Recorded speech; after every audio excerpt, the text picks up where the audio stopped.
Jadi kemungkinan yang terjadi kalau Rusia pakai tactical nuclear weapon, NATO pun belum tentu akan balas. Karena Prancis bilang kemarin, Macron search baru 2 hari yang lalu beritanya, dia nggak mau balas. Karena apa, dia tahu kalau Prancis balas ya World War III, perang dunia ketiga, perang nuklir, Eropa habis jadi abu, Rusia habis jadi abu, Cina habis jadi abu. Jadi peluangnya itu. Jadi kalau dia kata pakai tactical nuclear weapon pun sekalipun di caption, saya rasa NATO belum tentu akan mau ikut ambil bagian. Oke. Nah ini kelanjutannya nih. Rusia menang dengan balik membom USA plus NATO dengan Poseidonnya, konstelasi pergantian hegemoni. The worst skenario dampak ekonomi Indonesia jika Tiongkok terpancing dalam konflik Rusia plus Iran plus Korut vs USA plus NATO. Ya pokoknya balik lagi semua, kalau China ikut campur gitu ya World War III menurut saya. Perang dunia ketiga. Itu udah, kalau itu terjadi, it is the worst scenario. Iya, amit-amit kan. Amit-amit. Pokoknya kalau China ikut campur, habis semua. Terus apakah tepat melihat bunga US dollar government 2 years sebagai leading indicator atas perkiraan kenaikan suku bunga The Fed? Tepat. Makanya sekarang yield yang 2 tahun udah 4,3 kan? Artinya market udah price in The Fed akan naikin 75.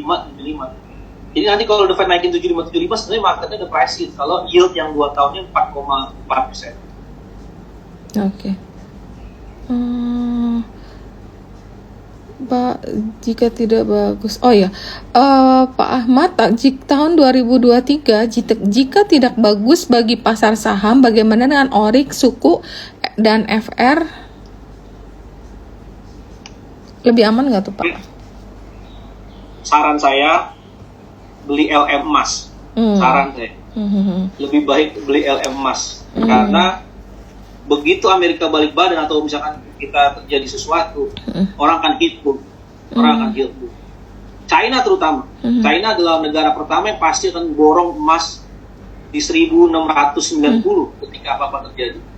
Dia akan jual semua cadangan devisanya, dia akan convert ke gold, harga emas akan terbang. Apalagi ditambah kalau the Fed printing money. Saran saya investasi di emas atau investasi di saham emas. Tapi kalau investasi di saham emas pasti in the very short period kena juga. Ada. Injeksi. Ya mungkin, tapi baliknya lebih cepat kali dibanding yang lain ya. Jadi kalau mungkin yang teman-teman belum ada, tapi kalau ada koreksi dalam, nantinya mungkin boleh dibeli saham yang relate dengan harga emas. Oh ini siapa ya? Ada yang angkat tangan. Saya akomodat dulu deh. Pak Ahmad Tawakal, jika ada pertanyaan silakan Pak di-unmute. Pak Ahmad? Ya, silakan Pak. Ya, terima kasih Ci Rita. Ya, salam kenal. Ya, Ahmad. Ya, Ahmad juga. Ya, mau tanya tadi terkait dengan kalau misalkan US dollar berbalik ya, QE berarti US dollar melemah, itu kaitannya dengan harga komoditi bagaimana? Apakah komoditi malah jadi naik semuanya? Terus saya juga mau minta pendapat Pak Ahmad juga tentang tren green energy di level global. Terus saya lihat kayaknya movement untuk menggerakkan fund ke arah pembangunan infrastruktur green energy juga besar ya. Apakah mungkin nanti akan terjadi di tengah semua ekonomi melambat tiba-tiba sektor green energy tetap naik sendiri gitu? Itu gimana ya Pak? Mau perkiraannya Pak? Terima kasih Pak. Mas, tadi saya agak miss yang pertanyaan pertama apa? Saya lupa. Kalau misalkan US dollar itu melemah karena QE, apakah harga-harga komoditi itu akan naik, misalkan oil, gas, segala macam, kan semuanya pada pakai USD ya. Terus yang kedua tadi tentang green energy Pak. Iya. Nah kalau yang pertama saya setuju. Begitu Amerika ada the Fed dovish aja sedikit gitu, itu harga komoditas akan balik menguat lagi. Maksudnya gini, sekarang kan turun-turunnya komoditas itu kan berapa sih paling? Batu bara nggak mungkin turun di bawah 300 kan? Turun-turunnya komoditas itu masih di level yang tinggi. Jadi begitu the Fed dia balik badan, dia dovish sedikit aja harga komoditas akan break all time high lagi. Batu bara, you name it, batu bara, CPO mungkin, terus gandum, macam-macam energi, pangan ya, itu akan naik. Karena Amerika akan balik badan. Saya setuju itu. Nah kalau green energy, menurut saya sektor-sektor green energy, karena kita itu index fund ya, kebanyakan asing-asing kita itu kan beli bulk itu langsung index fund. I don't think dia juga I don't think dia itu better perform dibandingkan dengan yang non green energy. Nah, kalau kita lihat bahkan sekarang harga saham yang energi yang green itu kalah sama batu bara. Harga saham yang commodity related padahal itu nggak green, karena balik lagi asing itu belinya bulk itu, dan juga sekarang kan investor domestik jauh lebih banyak ya, dibandingkan investor retail terutama juga jauh lebih dominan daripada investor institusi. Kalau yang asing-asing ini kan dia cuma beli index fund, paling dia beli LQ45. Iya, yang market cap-nya besar.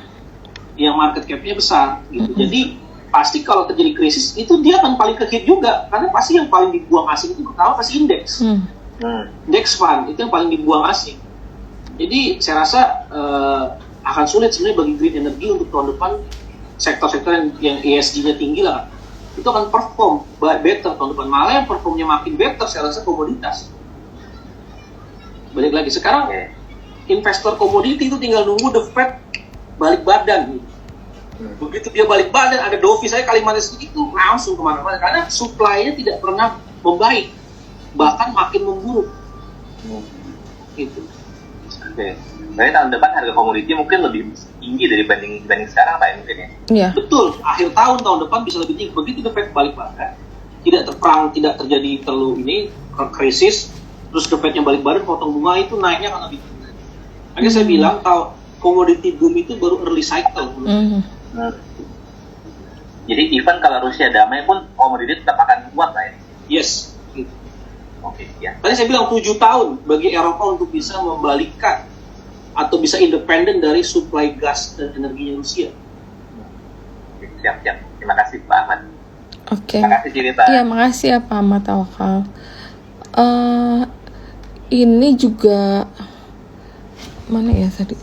Ini ada yang bertanya sih Pak, sebenarnya Pak pegang cash ini sebenarnya berapa persen sih sekarang? Apakah sebaliknya di saving aja? Jadi apa yang paling aman gitu loh? Ada yang nanya sampai begitu Pak.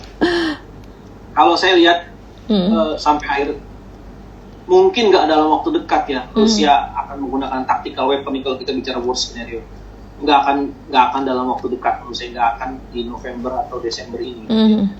Karena menunggu puncak musim dingin. Jadi sampai November Desember saya melihat untuk kita trading investasi di saham masih oke menurut saya, karena kita menunggu window dressing. Saya rasa sih banyak perusahaan-perusahaan yang laporan keuangan kuartal ketiganya akan bagus. Jadi nggak mau akan terjadi window dressing. Kayak bank-bank tuh laporan keuangan kuartal ketiganya harusnya lebih baik daripada kuartal kedua. Nah, sedangkan bank-bank itu kan bobotnya besar terhadap indeks kan. Karena saya lihat pertumbuhan kredit kuartal ketiga jauh lebih bagus daripada pertumbuhan kredit kuartal kedua. Laba bank akan lebih bagus.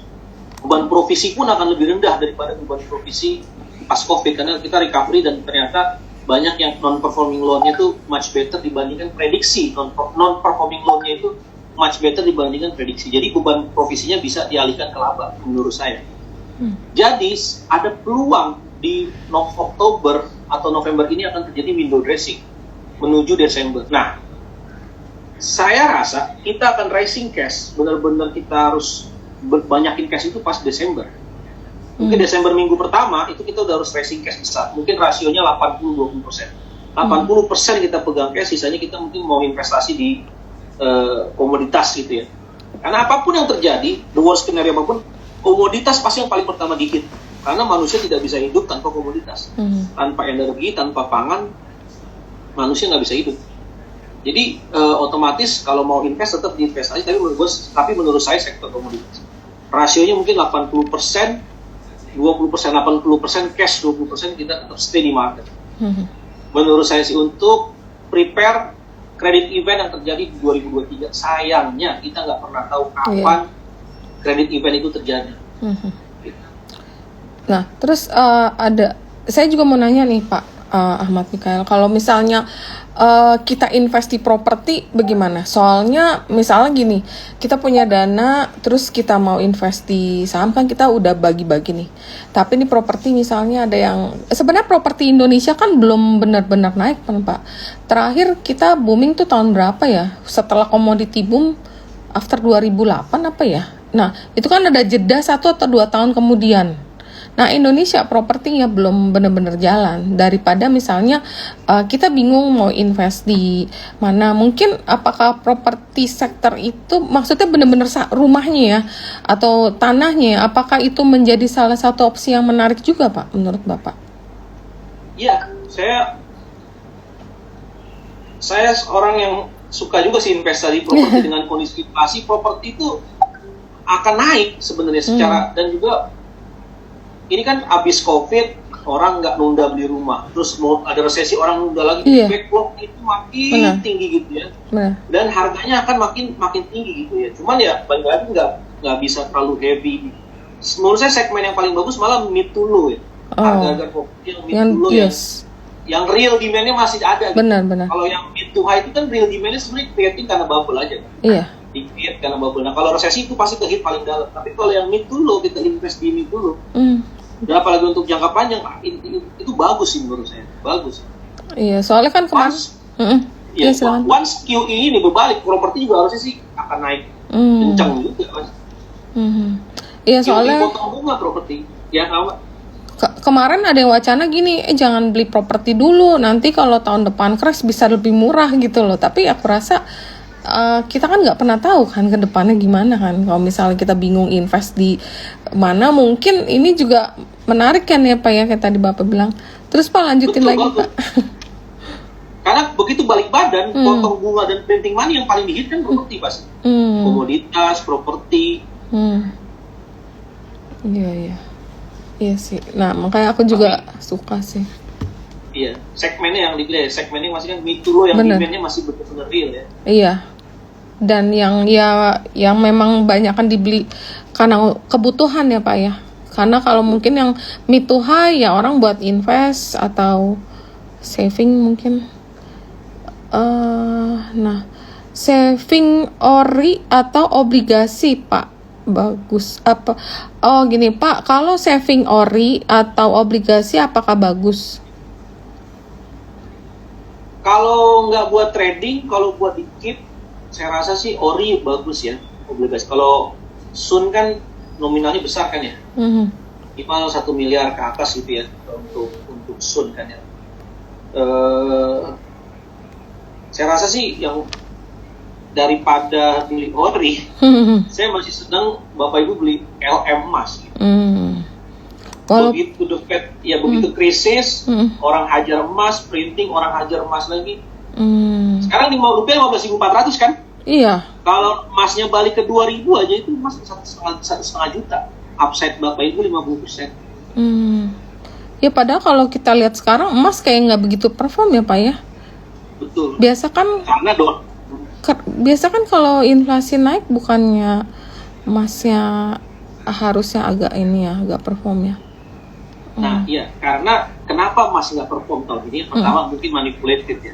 Karena The Fed juga nggak mau semua orang pindah ke emas meninggalin dolar. Makanya dia surprise benar-benar harga emas di London Chicago Mercantile Exchange. Nah London Chicago Mercantile Exchange itu sebenarnya masih nggak liquid Mbak. Dia ditentukan hanya beberapa pemain gitu ya, transaksinya, hanya beberapa broker kalau nggak salah 5 atau 10 broker yang menentukan. Itu satu, ada politik agenda di situ ya.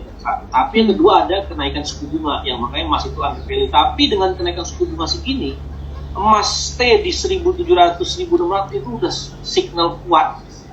Begitu The Fed-nya balik badan, printing money lagi atau potong bunga tahun depan, emasnya akan ke 2.000. Nah tinggal dikali deh kalau emasnya ke 2.000, harga rupiahnya itu 15.400. Terbang.